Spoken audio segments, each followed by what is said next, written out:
Alright, so finally the Super Falcons have a full camp ahead of their Olympic qualification matchup against Banyana of South Africa. So last time we talked, head coach of the side, Randy Waldrum, had 19 players in camp. The players missing were Chiwendui Hezu of Pachuca FC in Mexico, Esther Okoronkwo of Changchong FC in China, and Asisat Oshoala of Bay FC in the USA. Well, this morning it was announced that all three of these players arrived in camp, so we now have all 22 players available. Of course, Ashley Plumter was on the first list, had to pull out because of injury, and at the end she was replaced by Edo Queens fullback Jumoke Alani. So the question is, how much are these three players going to be involved in the first leg? Of course, the first leg is going to kick off in less than 24 hours. Not much time before that match. Do they have enough time to rest?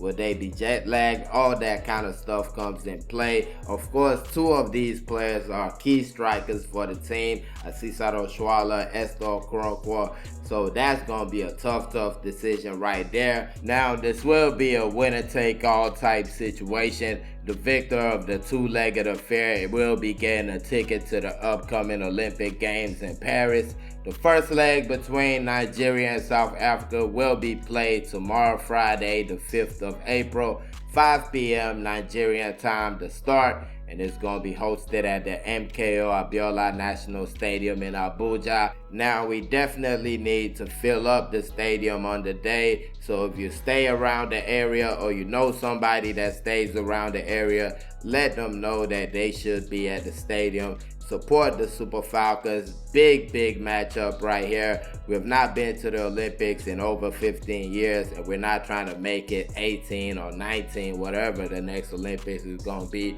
So we're going to try to get this one right here. So the fans need to be out, and they need to be into the game. You need to be on the referees when they make those bogus decisions. Don't just stand there, yell. Let your voice be heard. But that being said, I do got a little bit more to say about this game right here. Also got a prediction for the starting lineup. But before that, please make sure to like this video. Subscribe to the channel if you haven't already.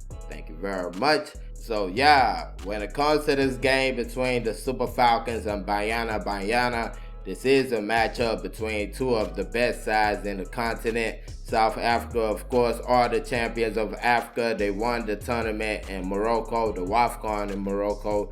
And they defeated the Super Falcons in that very same tournament, the first game of the tournament for both teams. They beat the Super Falcons by 2-1. You go back to the Aisha Buhari Cup, was it 4-2 or 3-2 that they defeated the Super Falcons?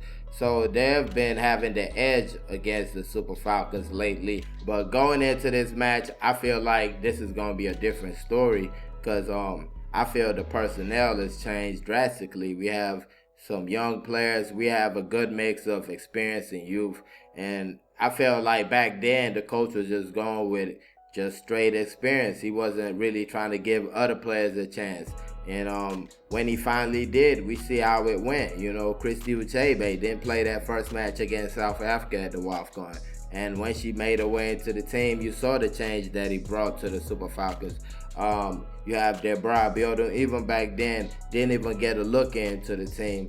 And we saw what she went on to do. We see what she's doing right now. And back then, I felt like it was Allende just there by herself. She's a great player, but she was having to carry too much of the load. But now you got all these other players who can do their own thing also and let her do a job. That's why you can have a great game like she had against England, where she basically locks down the player of the tournament up to that point. So going into this match, I feel like a lot lies on what the coach is going to do. I feel like his decisions are going to really affect what's going to happen, what's the outcome of this game. If he puts out the right personnel, if he comes out with the right plan, in my mind, I don't see anybody stopping us. I feel like the Super Falcons in Africa can only be stopped by the referee and themselves. I mean, I'm definitely not trying to say that South Africa, Banyana are some kind of pushovers, or this is going to be some type of walkover right here. This is going to be a tough game. I expect South Africa to come out and try to put a stamp on the game, try to play their type of football. They definitely have players that can do harm to a team, but at the end of the day, I just feel like the Super Falcons have enough to get the job done. Now, will they get the job done is the reason we're watching the match, so I definitely can't wait to see how things turn out after the first leg of this big time matchup. Moving on, and last but not least, we got the lineup prediction for the game tomorrow, and we're going to go with a 4-3-3 formation, 4 defenders, 3 in the middle and 3 up top. And for the goalkeeper, we're going to start with Chiamaka Nadoze. I don't think there's any surprise in the building about that choice right there. Very easy choice. Chiamaka Nadoze, #1 goalkeeper for the team, undisputed right now. Then you move to the central defenders. You got Osinachi Ohale starting in one spot. That's another sure one right there. As long as she's here, she's going to be playing at the 5 or 6, whatever, which one she's playing. Then the other central defender, this is going to be a little changer one right here. I'm going to go with Christy Uchebe, really a midfielder, probably going to be wearing number 10 during the match. And I think she's going to be starting for the Super Falcons against Banyana. Banyana has played in that position for a club side. From what I see, they mainly play 3 at the back though. That's one thing I have seen. But when you credit to Waldrum, he was the first I ever saw put Christy Uchebe as a central defender. I might be wrong though, but yeah, I think she's going to be starting as a central defender alongside Osinachi Ohale in this match. She got a veteran with her, so hopefully Osinachi can lead her along the way and make sure there are no crazy things happening. Then with the fullbacks at the right back position, you got Michelle Aloze. Has been starting in that position for years now. I don't think that's going to change in this match right here.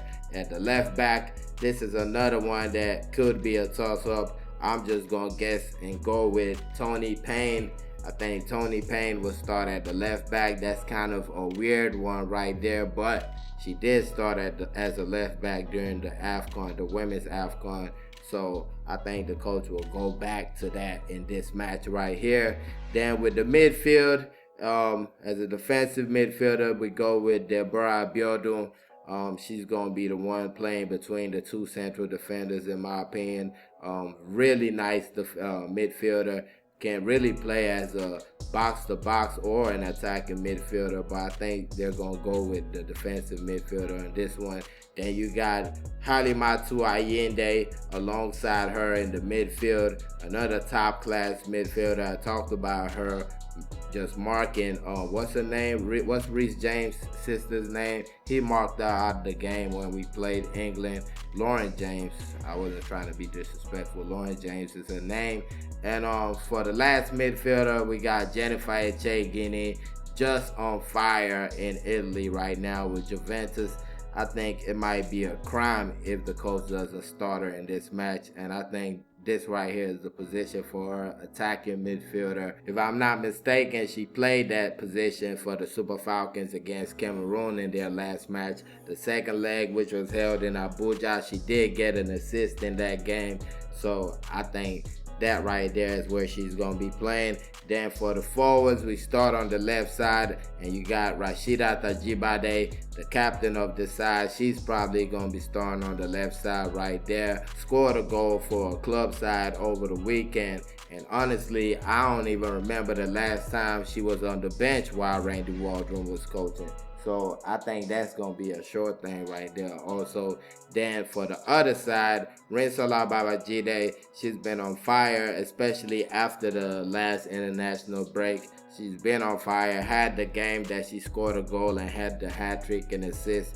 So I think she's definitely good for the money to start in that position right there. And she's also been looking good as she's been coming in as a substitute, been really helping out as a sub. So I think maybe this is the time to give her a start. Then for the last position, the striker position, I'm going to go with Uchenna Kanu in this one. Of course, you got Asisa Oshoala, you got Esther Okoronkwo, but both these players came late. And you look at Uchenna Kanu, what she's been doing with her club side, 3 goals already in the American League, just scored a brace before the international break. I mean, she might not be able to hold up the ball as good as the others or help with the build-up as good as the others. But one thing she does know how to do at a high rate is put the ball into the back of the net. But let me know how you guys feel about this predicted lineup. Put it in the comment section. The Super Falcons have a full camp as they get ready to take on Banyana of South Africa tomorrow,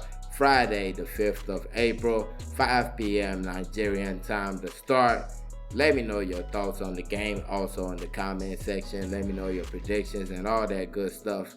And please don't forget to like and share this video. And also subscribe to the channel if you haven't already. Thank y'all for watching. Peace.